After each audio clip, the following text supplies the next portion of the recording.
Футболкасының бәрі су болды. Ешікті жамғыр, ай, төгіп атады міне. Ешіктің бәрі гөл болып кетті. Ділдан болса ешікті ойнады. Су кечіп.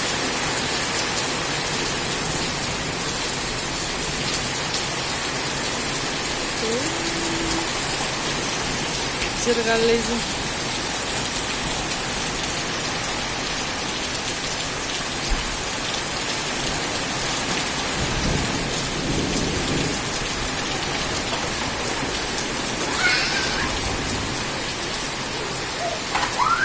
Kiyim bari su oldu.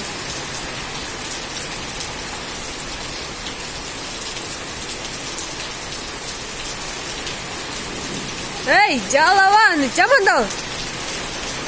Hey, spit ana.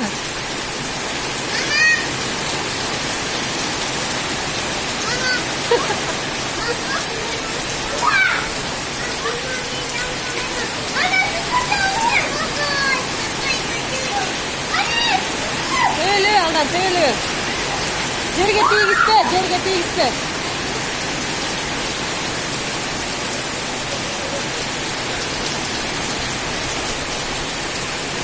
Ne oldu?